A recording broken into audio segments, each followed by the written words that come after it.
Nähwan atannaşlar ýerlerse şolky bilen gepleşim we atnaşar mehmanlar bilen tanış bolalym. Meniň tawhidimde telekeçi Dağıtar Şarif.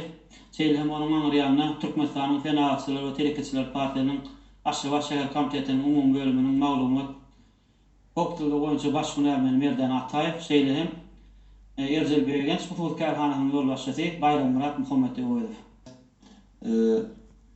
2020 ýylyň 16 dekabryna hormatly prezidentimiziň ýurdumyzyň ýyl jemgyýetçilik programmalaryny ýollaşmalar bilen geçiren video şekilli maslahatlarynda öňde goýulan birnäçe wezipler bar.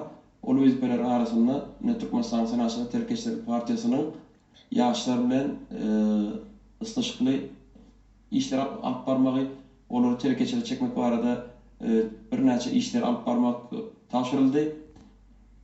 Ana şol taşyryklar esaslanyp Türkmenistan Senatyny Telekeçiler partiýasy her hepde ýaşlar bilen duşuk geçirýär we bu duşukda telekeçilik bilen baglanşykly türli maglumatlar, türli açyk sapaklar geçirilýär. Ýaşlara telekeçilik barada umum düşünjeler berilýär we bu geçirilen duşuklar bizim öz online portalymyzda, Inaşbar portalynda giňişleýin halk köpçüligine ýetirilýär, barada maglumat berilýär. Türkmenistan Senatyny Telekeçiler partiýasynyň ýaşlar bilen baglanşykly alyp baran işleri muňa çäklenmän. Şeýlede ýaşlaryň sagdym bolup ýetişmekleri üçin, ýaşlaryň sowatly bolup ýetişmekleri üçin hem birnäçe işler alyp barylýar.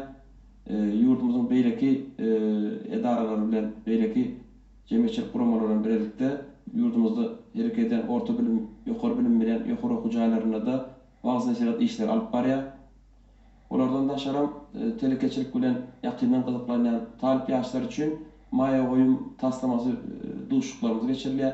Bu duşuklarda ýaşlar özleriniň geljekde alyp barjak telekeçilik işi bilen baglanşykly öz taýýarlan mailnamalary bilen çykyş edýärler.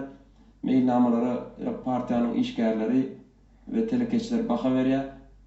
Egerde telekeçilik ýoluna gadam basan ýagdaýynda ýurdumyzdaky ähli mümkinçiliklerden peýdalanmak üçin bulara değişli maslahatlar berilýär.